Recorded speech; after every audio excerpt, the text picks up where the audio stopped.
So today I thought I'd do something a little bit different with the video and show my SOTA antenna and how it's set up, how it's used. It's a homebrew linked antenna using the SOTA website tool on the mapping page that helps you put together linked antennas. And I'll show that here in just a sec.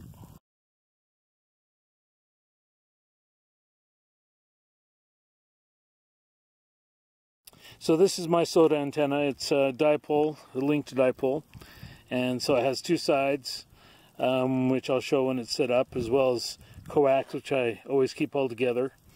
And the connectors are just these little electric connectors. The wire is 22 gauge, so it's pretty thin, and the coax is 174, so it's also pretty thin. I don't worry about the loss with being QRP and hiking everywhere. I don't need the thicker coax. This is the connection point. This is the thing that costs the most to make it, besides the coax, is just this connector. It's BNC connector. This is a piece of plastic to help with take the strain off the wires on both sides, as well as the connections on the back, and then just a little hook to get it to the mast. So I'm going to start to set this up a little bit, and then I'll show a few things after that. I'm about to run the antenna up on the mast. This is just a Jackite pole, by the way.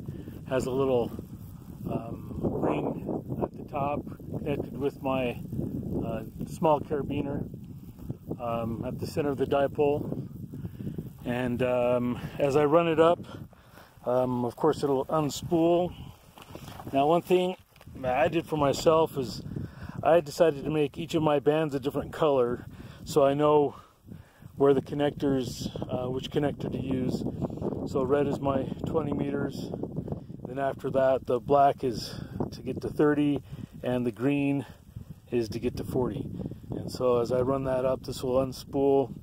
This, by the way, is just from a dollar store, a plastic bin that I cut up to wrap the wire around. So I'll have it set up here in just a minute.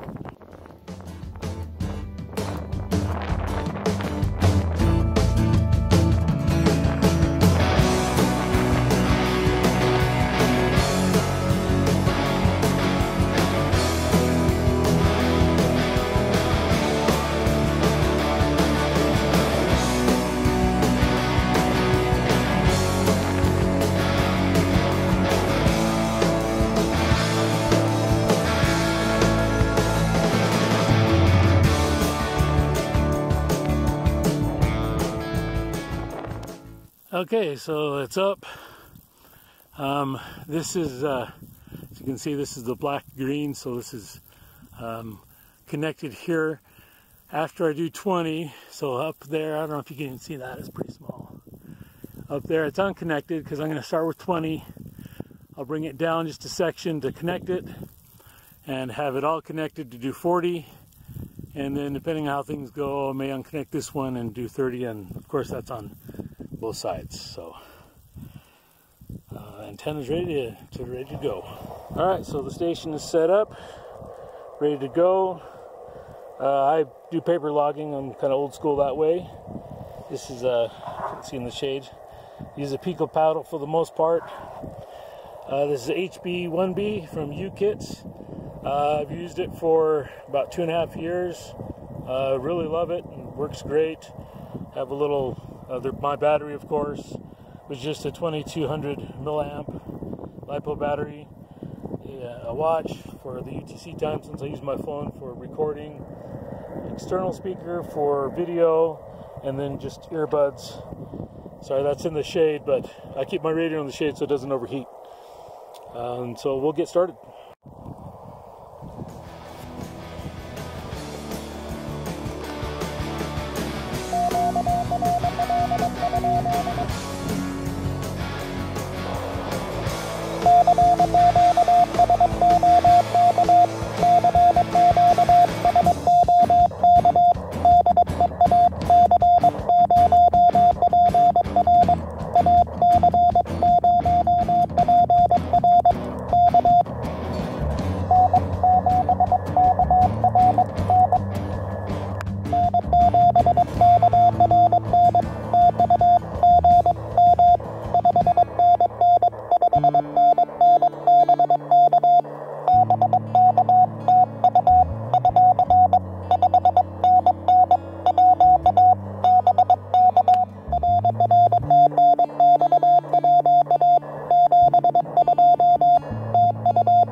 All right, so one thing I was going to mention is that that I didn't mention before is that I don't use any kind of un or balun or anything like that.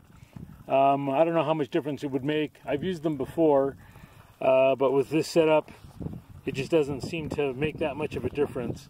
So I've just been on. It's been about 50 minutes, and so in that time, I got. Let's see. I'm looking at my log here. 15, 30, see, that one didn't count, 1, 2, 3, 4, 5. So 36 contacts in 50 minutes with the link dipole. That's using all 3 bands that it has right now, which is 20, 40, and 30. That's the order I go in when I'm doing a SOTA. And it was about 15. Sorry, I need to pay more attention to my camera. It's about 15 on 20, and then 15 on 40, with one summit to summit in there, and 16 on 40, and then 5 on 30 meters. So I'm getting ready to pack up and leave. I did want to mention just a couple more things about the link dipole. I really enjoy mine. I've used it for the last, I think about the last 2 years. I've had 2 different ones just because that thin of a wire tends to break in an environment when you're up in the mountains and stuff, so I've made a second one. But it does have disadvantages. One is that with any dipole, you know, the spread that it takes to set up, sometimes on the tip of a summit you don't have that much room, and it can get in the way if there's a lot of people. I usually don't have that problem out here. And then, of course, to change bands, you need to unhook and rehook links, which sometimes necessitates bringing down your pole a little bit and then putting it back up. It usually only takes a minute or 2, but it is a disadvantage. I will be looking into using a vertical in the near future, just to see how that will work, especially on those summits where it's a little more problematic. If it's really bushy, then you know your dipole can get caught up in the bushes really easily, things like that. So, but it works great, and it is really cheap to make on your own. And the insulators were just pieces of plastic that I cut out, and like I said, the only cost is your coax, and then that BNC connector, which is not very much at all. So you can make a real cheap antenna that works great, and because it's a link dipole, I tune each band, starting with the 20, then the 30, then the 40, one at a time for a certain frequency. That way I don't need a tuner. I don't bring a tuner when I go on activations. I just go really close to the frequency that I tuned it for, which is the SOTA frequencies, and I'm set. So if you decide to do one, good luck, and have fun with it.